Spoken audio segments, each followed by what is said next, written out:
Veterans are the lifeblood of American freedom, serving in some of the harshest situations to secure that freedom across the globe. This is the Lounge with Legends show, celebrating their transformation from battlefield to business. The Lounge with Legends show with Marty the Moac Martinez and James A. Phelps, a.k.a. Spartan 6.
Hello and welcome to another episode of Lounge with Legends, where with my Ranger buddy, James A. Phelps, aka Spartan 6. I'm Marty Martinez, call sign the Moac. It's third episode, number three. So James, what's been happening this last week? What you been working on? Well, this week has been a week of clarity. For myself, actually, unfortunately, been dealing with a loss of a family member. My wife, actually, mother-in-law, Miss Elizabeth Smith, actually passed away Saturday morning. So, been dealing with that, but, celebrating her life. And this is what, we're talking about here. It actually gave me a moment of clarity, and that's what I'm thankful for. Anyway, so that's what we're dealing with. Oh, sorry for your loss. And it is important to take these moments to celebrate life and the chance that we have to have these people. God put them in our path and in our life for a reason. And having those moments are bring the family closer, hopefully. Absolutely. So I know switching it to a lighter topic. Yeah, get that over with. But so right now we're building up our YouTube. We're on YouTube, Lounge with Legends on YouTube. We're trying to get up to 100 subscribers. Biggest thing on that is that'll get all the random letters and numbers and all the other stuff and allow us to change the URL to Army coming out, youtube.com/channel/Lounge with Legends. So I think we're down to like 10. We need 10 more people. 10 more. Hey, by Friday, we just need a little bit of help. We're stronger together than we are as a bunch of individuals. So we're asking for your help. And there's no reason why we can't make this happen. Thank you. Right. So down there, you'll see we've got a come, like, subscribe to our YouTube channel, help us get there. And then our next goal by Labor Day is to get 1,000 likes and 4,000 hours of views. And that will help us become like an influencer on YouTube. And it's not about us, as James says, never has been, never will be. What it will do will allow us to get boosted on searches. So more people can help hear our story of these legends. And hopefully, even if we help just one person that's in that dark place dealing with their demons, then that it's all worth it. Absolutely.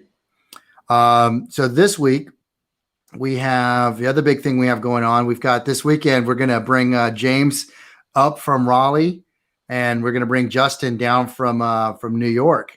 And we're going to be at Fort Belvoir, Virginia, with the AVIES event that they're doing, a vendor event for veteran-owned small businesses put on by Donnell Johns, another Sergeant Major retired. And he's got the Veterans Grove, Virginia, and partner with the Rosie Network. And they're going to put just a banging event. They've got James, what do they got there? You remember they've got I know you don't like to toot your own horn, but they're going to have footies there. Footies will be there. We're going to have, Triple Nickel is going to be there, and Ruben and those fellas. It's going to be amazing. Footies, like I said, will be there. But I mean, it's just more about just the interaction with our fellow veterans and it's another celebration, another chance to celebrate. We'll also have Grunt Media Solutions there on ground to be able to provide some content in the future. Right. Super excited about it, and be surrounded by some like-minded individuals. It's going to be great. Well, and they've also got a live band or live music and food trucks and stuff like that. It's going to be a good event. The weather's going to be nice. It's warm up here in Virginia. It's 90 degrees. Warm for us, but it's going to get back down to the 70s. But hey, real quick, let's talk about the legend that we have this week. Lamont Christian, Sergeant Major, retired.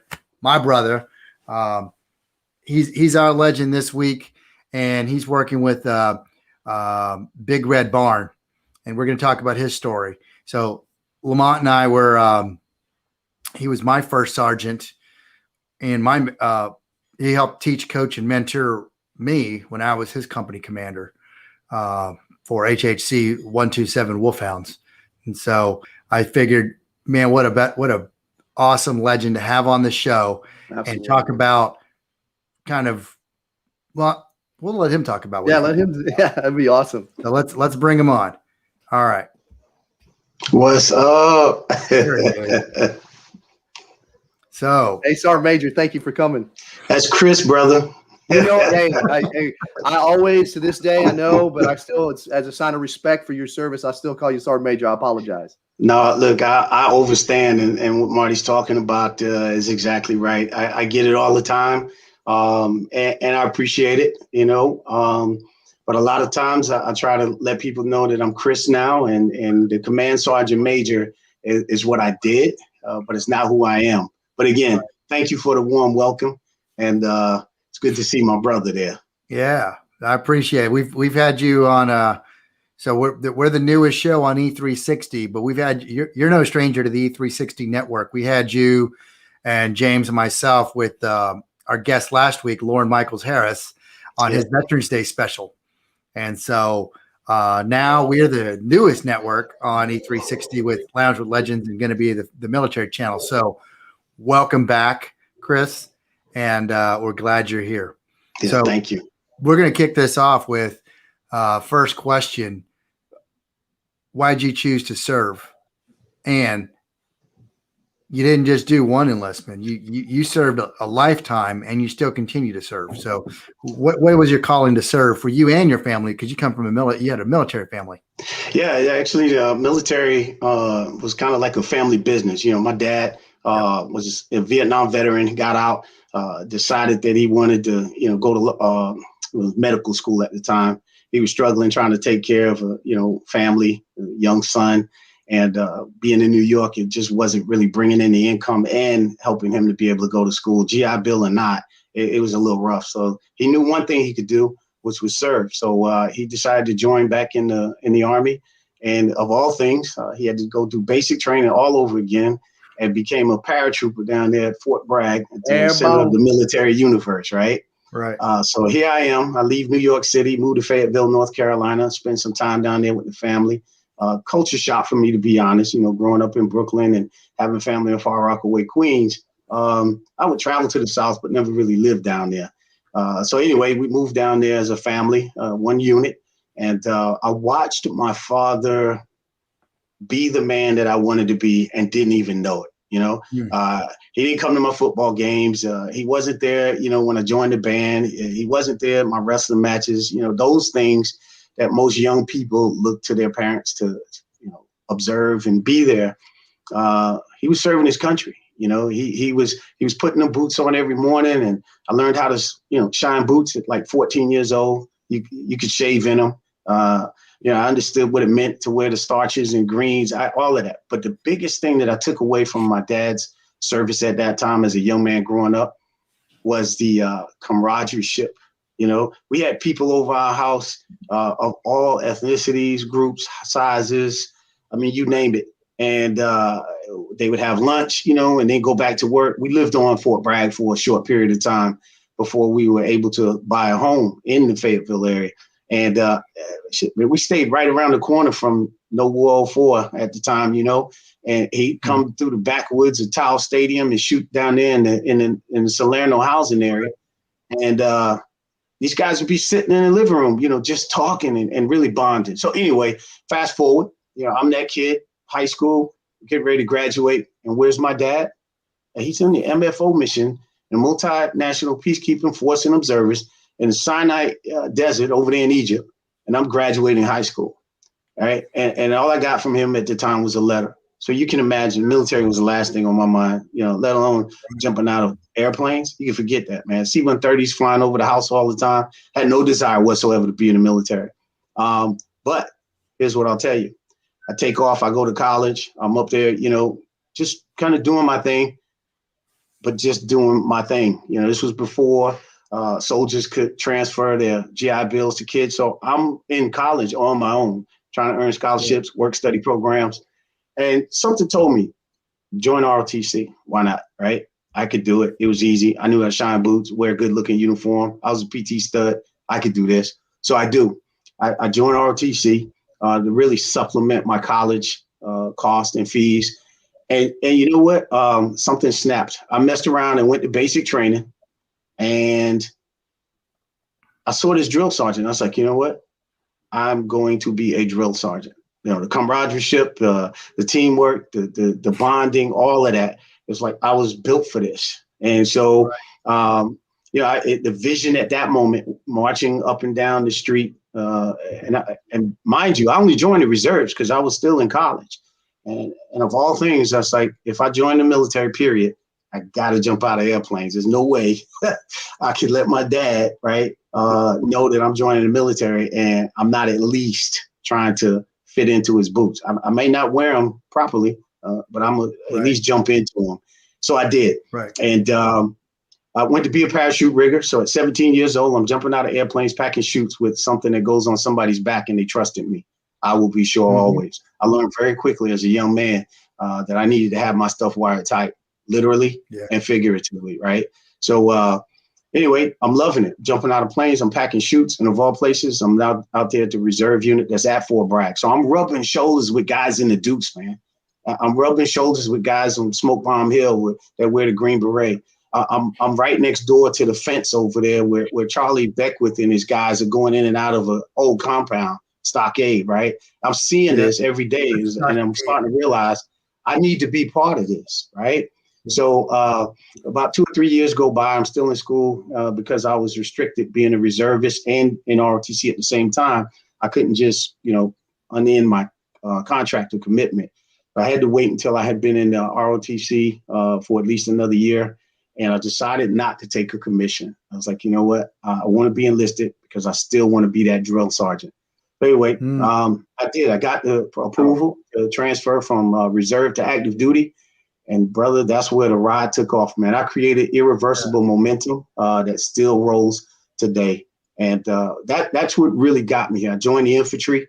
First assignment I had to go into was going to be the infantry. And so, 82nd Airborne, 504th Parachute Infantry Regiment, right? Strike Hold. And I ain't looked back since, man. Yeah.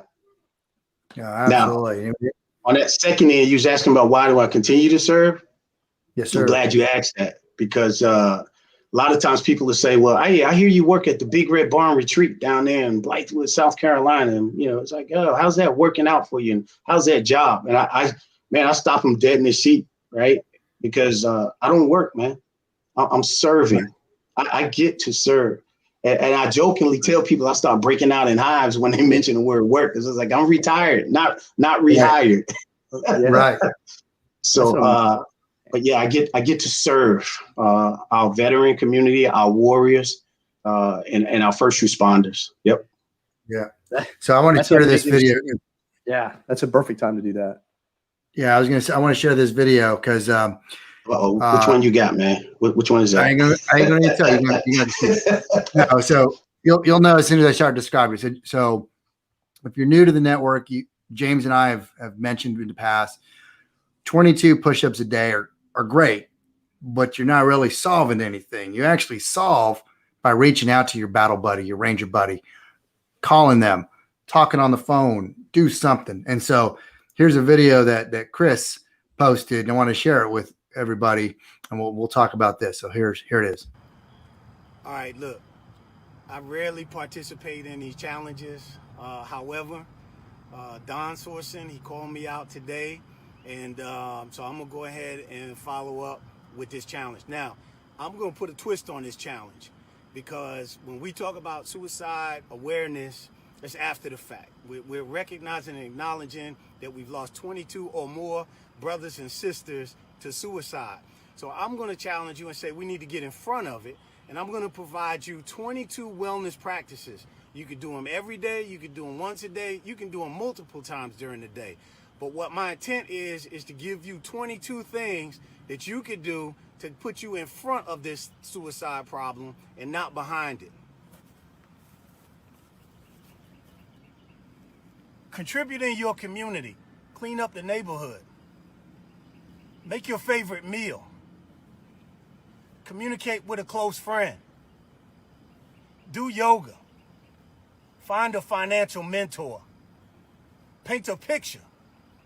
Start a financial investment.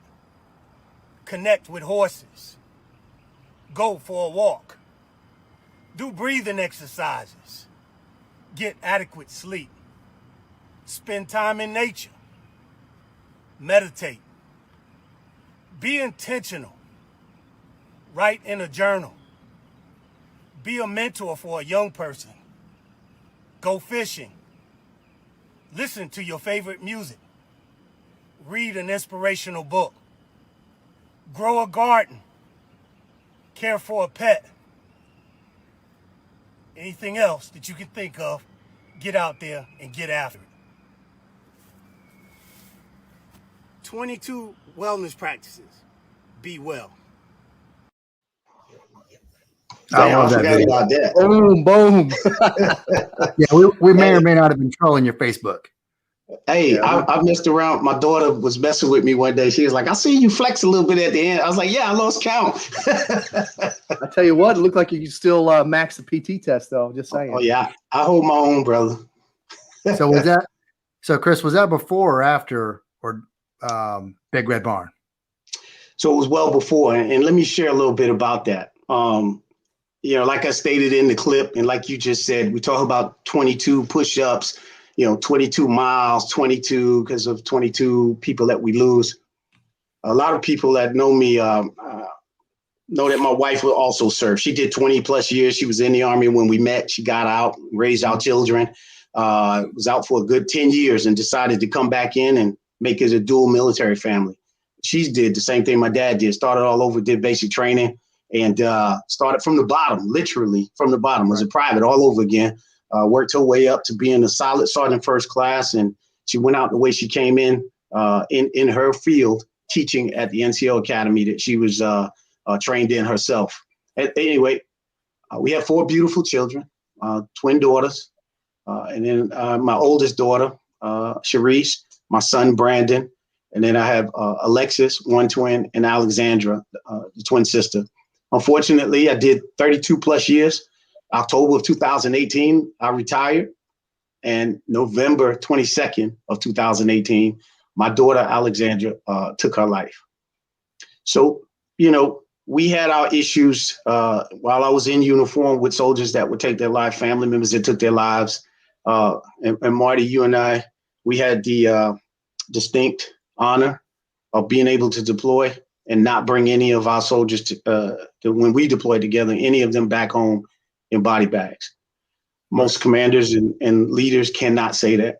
And I was fortunate to be able to do that on every single deployment that I went on. Now, believe me, I was in the mix every time. And my man was in the mix every time. But somehow we were fortunate and blessed, however you want to title it. We were able to do that and come back home. The ugly truth is, I've lost more men who've returned from battle than I've ever lost in combat. And my daughter was one of those statistics. And what I will tell you is, more than an awareness, because I would get that question. Hell, I asked myself that question. What did I miss? How did I not catch this? I'm America's drill sergeant. I'm post-command sergeant major. I've led organizations and units to hell and back. And I couldn't figure out that my own daughter was struggling. Well, because I was in my own world. I thought, shit, man, everybody's going through issues. You know, she's just a teenager. She's just this. But I wasn't taking in some of the other things that was happening around us.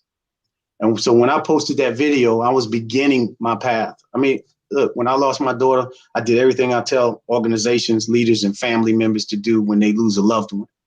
And James, I want to express my sincere condolences to you and your family's loss, because that absence will never actually go away, right? But what we can do is remember and celebrate them. Just like you said, it was beautiful when you mentioned how you're here to celebrate. And so with this 22 push-ups, right? When I see that, the only thing I can think of is like, man, that's great. But like you said, Marty, and I guess you could bleep this. I'm getting ready to tell you, you're going to need to bleep it, right? So I'm keeping it real. That's fine. I'm going to ask this question, man. What the fuck are you doing about it? You know, what are you doing about it? Push-ups is one thing, but are you out there, creating an opportunity for our brothers and sisters to stay connected, right? When you're doing these things, we talk about post-traumatic growth, right? And I'll tell you a little bit more about that. One of the elements of that is deeper connections, right? Right? You got this deeper relationship going on with somebody, and somewhere in there, if that thread is not pulled, where you can connect with somebody, they'll slip away and you'll never even know it. You'll never know it. And so I know for a fact that if I had modeled the right behaviors, the things that I do now, having walked through my Warrior Path journey that I'm on, I believe in all of my heart that I would have been able to provide some of that grace and the ability for my daughter, as my children now see through my behaviors and my attitude. I wasn't able to present that. And I think that's what our veteran and our first responder, our warrior community is missing, is something to put in front of the thought of taking my life, that I'm not worthy, I don't deserve to be here, that people will be better off without me. I'm shielding everyone from, me. I'm the problem. And if we can get in front of that by telling people, no, you deserve to be here. Everything about you is something that is important. And being able to bring that forward so that this person, whoever it is, right, knows that, and we need you. We need you. And so anyway, I could keep going on and on about it, but bottom line is exactly what you said. Let's get out there and actually do something. Do something. All right. Be about it and do something. That's powerful.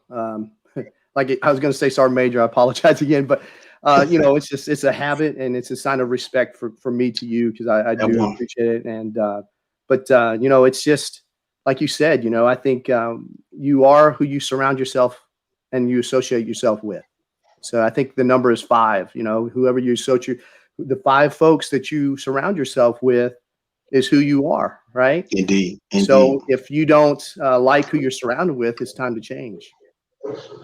Indeed. Yeah. That's powerful, Sergeant Major. Yeah. Those 3 to 5 that you're talking about, brother, that's what's going to take you forward. I mean, I witness this once a month here at the Big Red Barn Retreat in this Warrior PATHH program. I get 6 warriors that walk through that front door, right? They're incongruent. They're broken. They're distorted. They think that they need to be fixed. And I tell every single veteran, you're not broken. You don't need to be fixed, right? We just need to go back into doing what we do best, and that's train and lead. Right. That's what our community needs. That's what our families need. I don't need you to hide under a rock and say, woe is me, and be a victim. Because here's what I will tell you. Warriors, right? Warriors ask a question, and that question is why? Victims, right, ask the question, why me? Okay. And so if I'm standing here and the narrative that's out there, that's why I say, rather than just changing the narrative, man, I want to change your legacy. Because you change the narrative, that's headlines. That can change tomorrow. You can change the next day. To keep changing, right? And whatever the flavor is of the moment, right? We're gonna change the narrative. But when you change the legacy, right? Hey, Marty, we got a legacy in the Wolfhounds, right? There's a legacy because we carved out what we did in that regiment, right, in stone. It can't be taken away. It has been carved in stone on what we was able to accomplish all the way up to week 50. That's an inside joke, by the way, right? I was afraid you were bringing week 50. That was mental resilience 101 for me. There you go. But in all seriousness, right?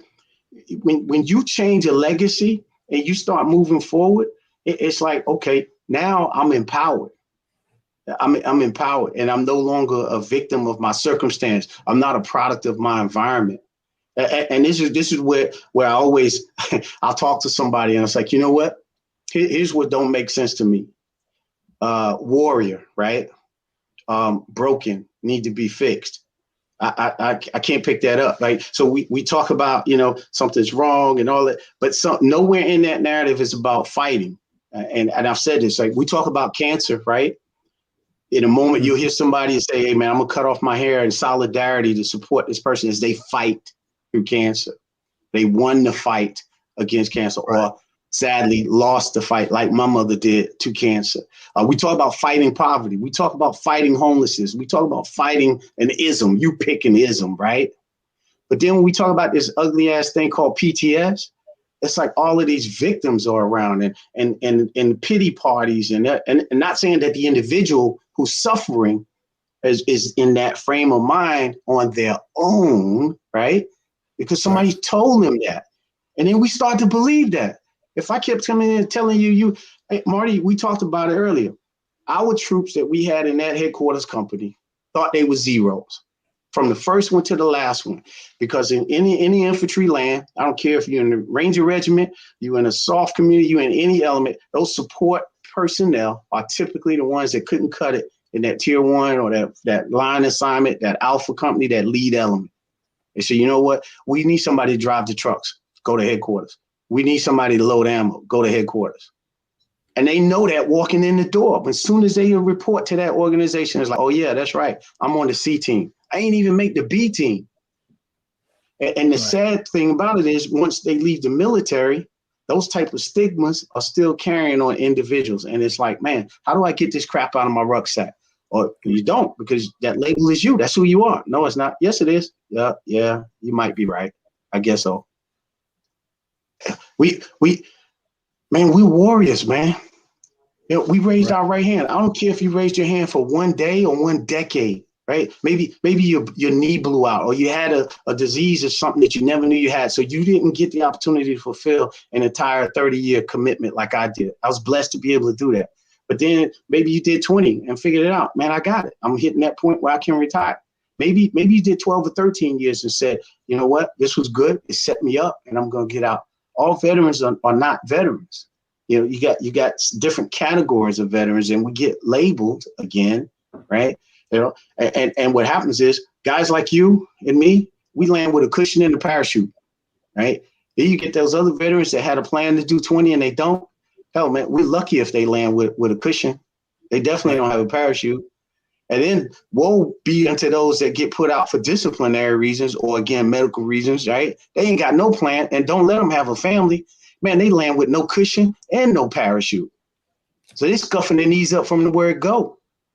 And so, again, but they're all veterans. And the assumption is that all of us are broke. All of us need to be fixed. And that's what I need, not only our warrior community to understand. That is not the true story.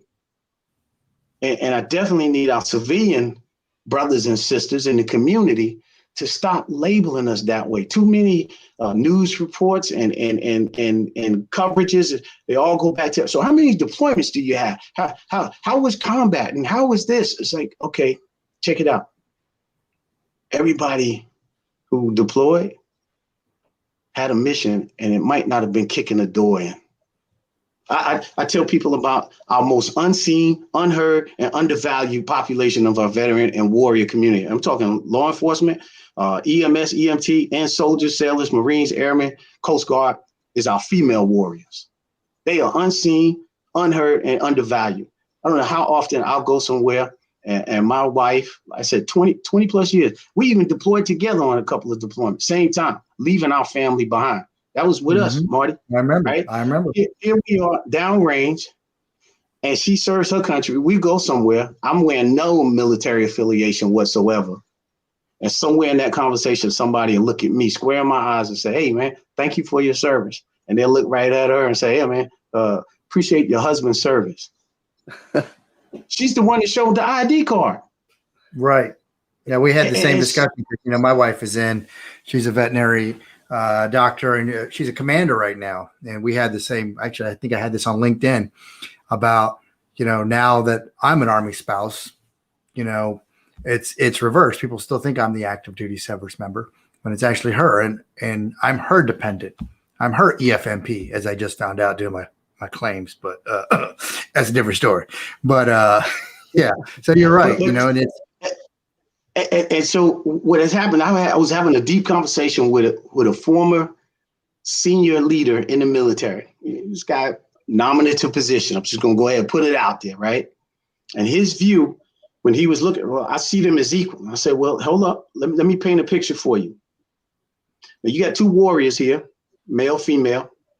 And we look at our warrior, male, who's at broken relationships, you know, and been falling in and out of marriages. Okay, we break him down a notch. We do the same with our female. But guess what happened? In her broken relationships, unfortunately, in some cases, many of our single parents in the military are female, right? Many, I didn't say all.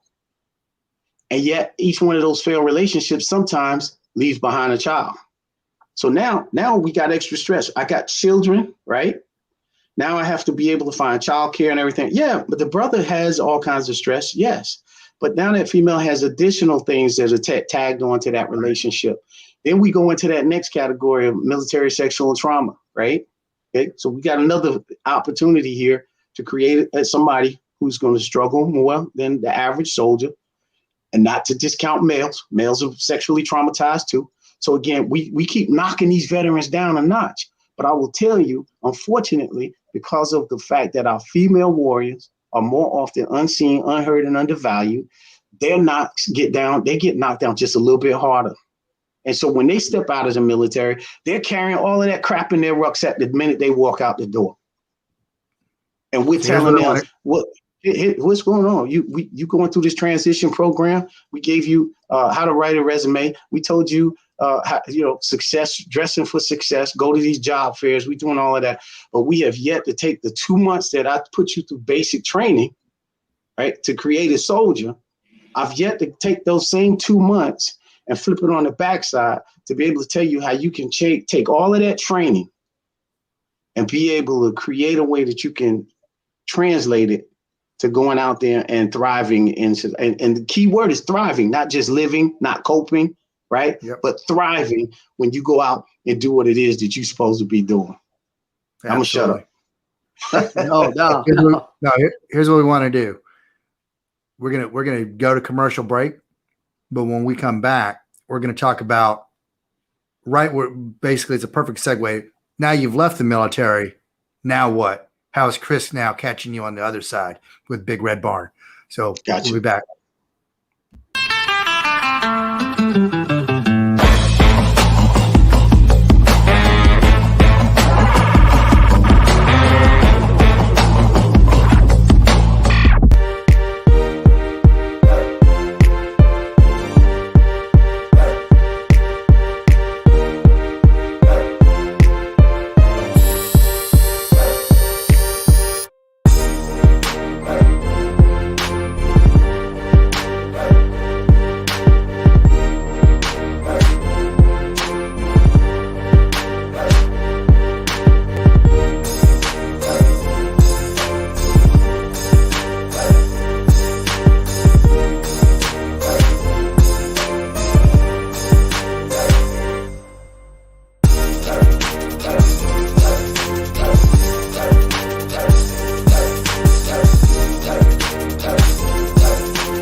I want to personally invite you and your closest friends to come out to our Veteran Business Expo on Saturday, May 1st from 9 a.m. to 6 p.m. at the Fort Belvoir, PA. Come and support over 30 veteran and military spouse small business owners, and you can shop for a one-of-a-kind gift for Mother's Day.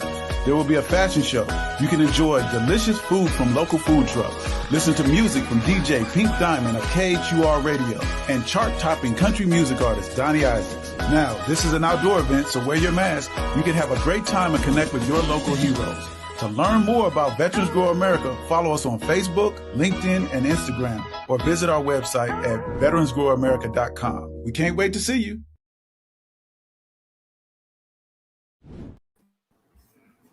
All right. So put it back. Nobody wants to see James right now. But all right. That was Hey, you looking perfect, good. man. I was looking. I was like, oh, I was getting ready to say, you looking dapper in there. well, you see, I'm wearing red in honor. You know, red. I'm picking up what you're putting down. He one said, thing- go ahead. What's that? No, I was just No, saying. Hey, one he thing that I perfectly noticed, Chris, that you've been saying is that whenever you talk, you always say "we," and I tell you, I pick up everything that you say because words matter. And when you say "we," it's inspiring to me. So anyway, go ahead, Marty. I'm sorry about that. Now I was gonna say, here's what I want to do, Chris. I'm gonna show your infomercial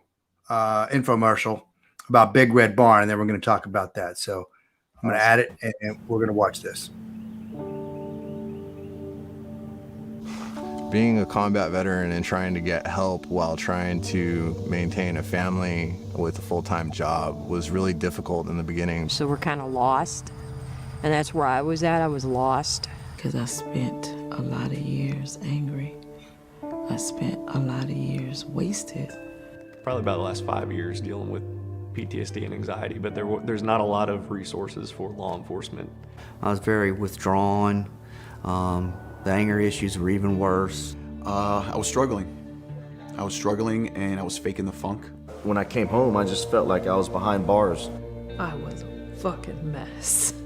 I struggled because I didn't have people around me who really, really cared and understood what I was going through.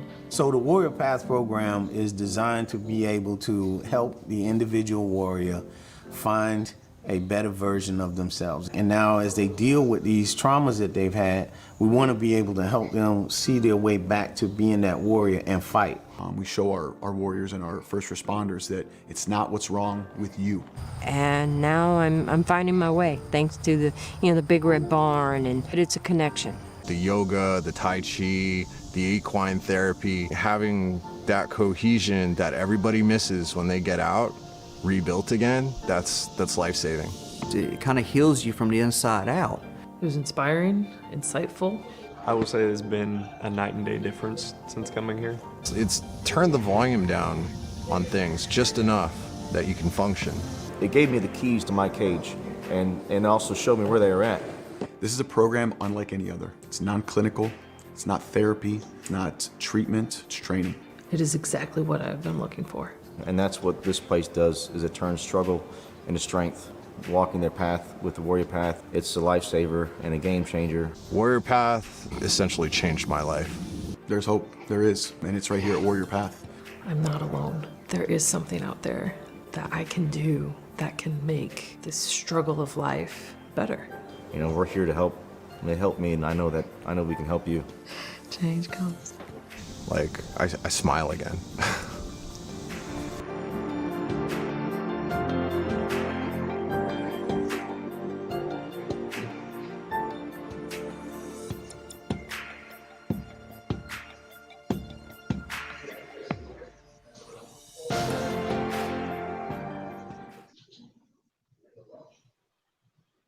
Damn. I love that video. That is, you sent that. Damn. I don't know how many times I've watched it, but Yeah. that's I think the video says exactly what it is. But and that's why I think, talking about how are you catching these people on the other side, and kind of it goes right in line with why James and I started Lounge with Legends, because we're not the broken misfit toys. Are we broken? Yeah, I'll be lying if I say we're not broken. I've got all sorts of issues, but that doesn't define me. That doesn't define you. It doesn't define James. We can continue to go on. And when we hit those dark places, are you prepared? Are you trained? Do you have the growth mindset and the resiliency to go further, to figure out I got this. It's only temporary. I can move past it. And I think that's exactly. You've been down here for my training. What class did you slip through, huh? I missed you. No, Marty, you exactly right. You are exactly right. And what I'll tell you is this: when we talk about, like I use the boxing analogy. Remember, we trained probably the division's best boxers over there in HAC with Drew and all them killer boxers, right? And one of the things that I always talked about was you're gonna get hit, man. Life is still going to deliver that knockout Mike Tyson punch, Usan punch. It's coming, right? Right. But if I could teach you to bob and weave to where you got it down to a skill that thing is coming, when it does, it just glances. If I could teach you that you could move your body in a way and flex so that when that gut punch comes, it don't drop you to your knees, man, wouldn't you want that training? And so that's what this program, Warrior PATHH, does. It gives you the ability. You're still going to get hit. Things are still coming. Life is not going to stop because you've gotten good training. It's going to come at you probably even more because it's like, oh, you built for this, right? I'm coming for the belt, right? So now you got to train harder. And the practices that we reintroduce to our warrior community, and I'm saying reintroduce, there's nothing that we train with here that is some modern day technological advancement thing that we're doing from the Jetsons or some other stuff, thing. No, it's all Stone Age shit, man. And I say that literally and figuratively. When you see me walking down there with bows and arrows, you see me out there with our horses, you see that's all warrior traditional stuff, man. Nothing new and made up, right? So why can't we get back to that? Because that's when we were walking this earth standing up straight, right? Yeah, sure. Like you said, we have issues because that's life, right? That's the one thing we know we're not going to get out of this life. We're not going to survive this life. We are all going to die, right? But that dash, I mean, we hear it all the time. You got that first number and that last number. And I want to know, how are you living that hyphen? And if you could find a way to get the training, right? And rediscover yourself, reconnect with yourself first. If you could find a way to do that, man, it game over. Game over. So Chris, I had a question. In regards to a warrior, how does a warrior find you? How can they participate and come there for your training? Yeah, so there's an application process, right? We're all over the country right now. We're just a partner under the Boulder Crest Foundation out of Virginia, Lamont, Virginia. So Ken Falk and Josh Goldberg, those great minds, right, came together after watching warriors struggle over time, and they were trying to figure some things out, and they went through their own process, and then they came to this point where it's like, there's got to be something better for our warrior community. And they dug in, man. They dug down to their fingernails, and they tried to figure this thing out. And they talked to a couple of really smart professors, Richard Tedeschi and William Calhoun, who had done some research on the other end of that spectrum of post-traumatic stress. On the other end, like anything that has a spectrum, is the opposite. And the opposite of PTS in this sense of where we are as warriors is post-traumatic growth. So we could take that trauma, we could take those experiences, we could take that training and realize, just like you heard the guy in there with the well-groomed beard, Jason, my brother from another mother, he and I are walking our path together. He spoke about it, how, you have an opportunity here to really move forward and take the things that we have, that we are sharing with you, to be a better version of yourself. Wow. Yeah. So but more detail. I'm sorry. Yep. The BigRedBarnRetreat.org. Right. That's locally here in South Carolina. There's other locations across the country. I'm sorry, I got on my tangent, brothers. I apologize. But so there's a location in Virginia with the Boulder Crest Foundation. The headquarters is up there. There's one in Maine, Travis Mills location. There's one in Florida, Georgia, of course, here in South Carolina. There's one in Arkansas now. Our brothers out there with Sheepdog, they're moving forward with Warrior PATHH Program. And there's vision to go into Texas, Washington State, and a few other places that Ken and his team up there want to be able to replicate what we're doing, but not try to duplicate it because of scale. Small group, adult learning. You start putting a room full of people, 30, 40 people in there, about 5 will walk out of there picking up what you're putting down, and the rest of them will kind of check out every now and then. And so we keep this tight community, just like you said, James, 3 to 5. Who's your 3 to 5? You got these LGOPs running around. It's a small package, right? We're not going to deliver, this large task force of trained warriors. We're going to send you out in little groups of paratroopers. And that's what we do once a month. That's awesome. That's powerful. James, do you have a question? Well, just as far as individuals attending your training, what about as far as supporters? How can people that are watching the show that would like to support you all, how could they support you? I'm glad you asked that. A lot of times people say thank you for your service, and I appreciate that. Those that haven't served, those that may have served, a mutual respect. And I often tell people, I say, if you really want to thank a warrior for their service, really want to thank them, paying for their meal is good. I don't begrudge that, if that's something you want to do as well. But I would say volunteer. If you want to really tell a warrior, law enforcement, military, doesn't matter, that you want to thank them for their service. I did 32 years. Give me 32 minutes of your life. That's all. Come out, chop some wood, right? Come out, help reset the lodge, right? Because, it's just me and a few. It ain't even a crew. It's just me and a few. And we have to reset these rooms at the end of every course. Scrub it down, sanitize it, make the beds. So that volunteer information is on that same webpage for us here at the Big Red Barn Retreat. The other sites, again, if you go to Boulder Crest Foundation and you look at the partners that are all part of the Warrior PATHH partnership in the program, you might not be in, South Carolina when you watch this podcast. You might be in Arkansas or nearby. You might be near Maine and didn't know that Warrior PATHH existed there.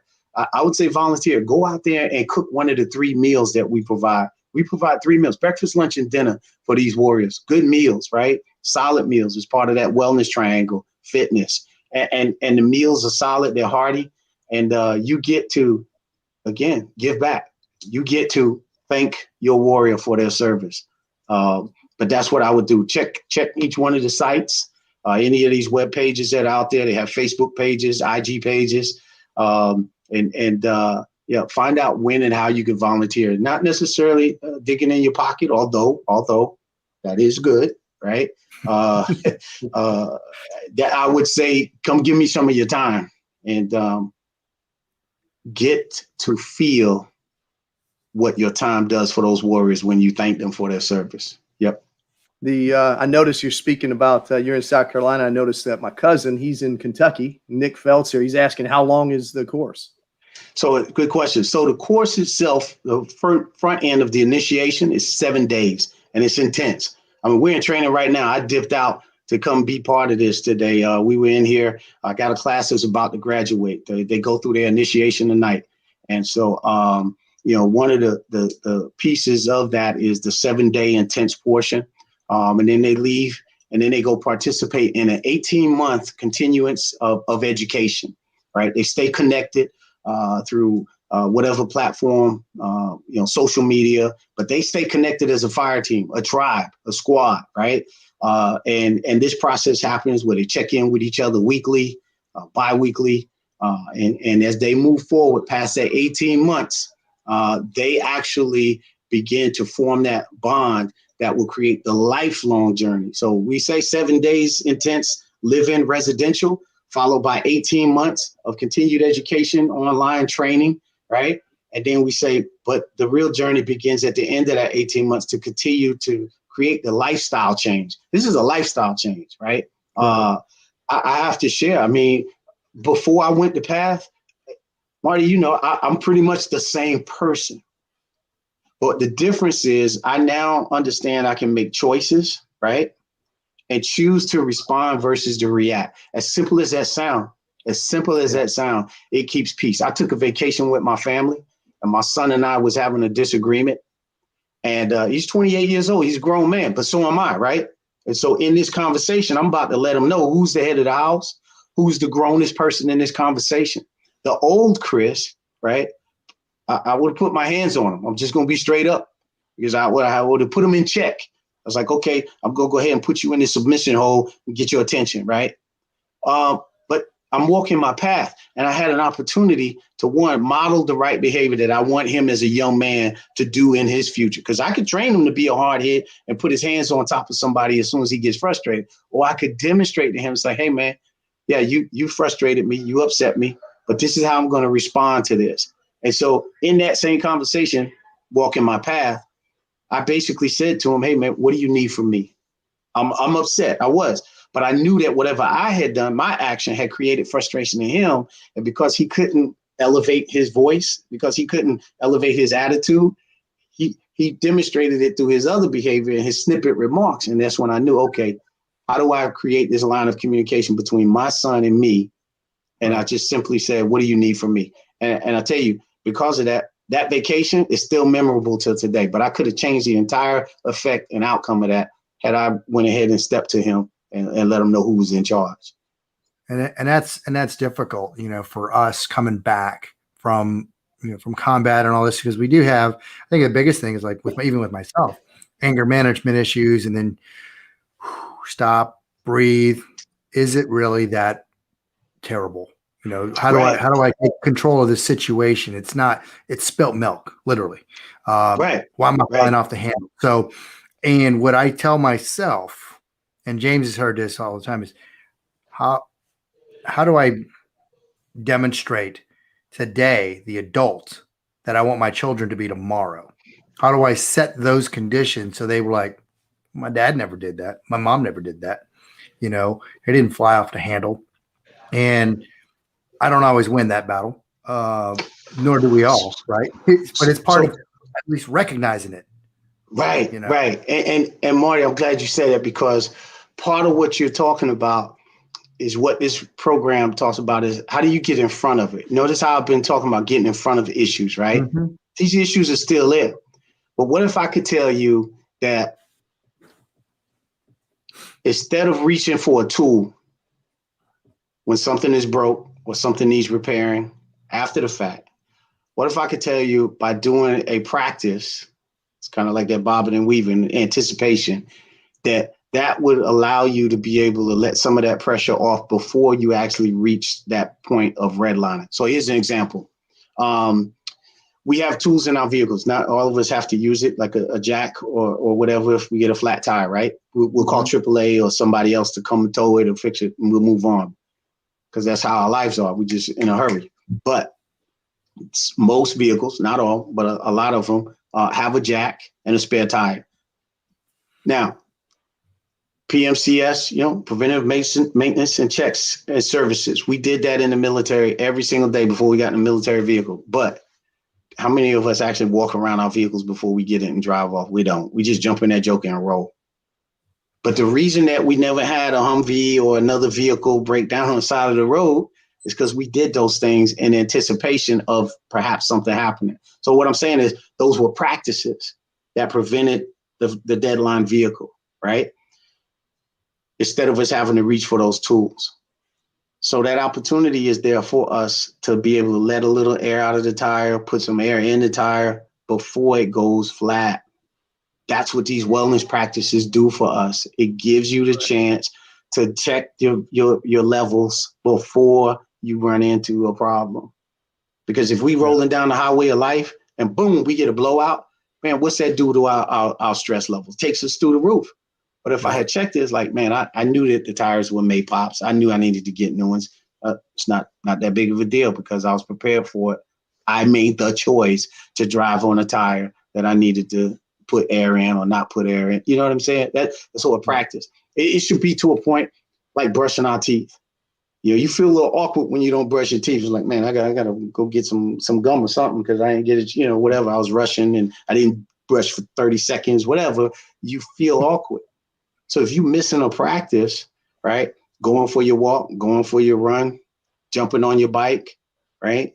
If you miss that, how do you feel? Remember when we were a command team, So, and we would miss PT. You and I would look at each other. We wanted to chew the walls up because it was like, I didn't get some PT in this morning, messing around preparing for this meeting, right? And because we were not keeping ourselves regulated. If you miss that, you begin to feel it. So anyway, that's what it is. That's how you get the opportunity to model that behavior. My 6-year-old granddaughter was going to school, and she'd be all over the walls like me before going to school, right? And she would just be pinging, waiting on the bus, pinging. And I was like, hey, let's sit here and meditate for a minute. She's like, what? Like, yeah. So she watched TV. So she started doing all of this, I was like, no. Let's just sit there and meditate. So we did. And so I taught her how to meditate for like 3 minutes. She's 6 years old. But when the bus would come, she would just, all right, see you later, Grandpa, and walk and stroll to the bus.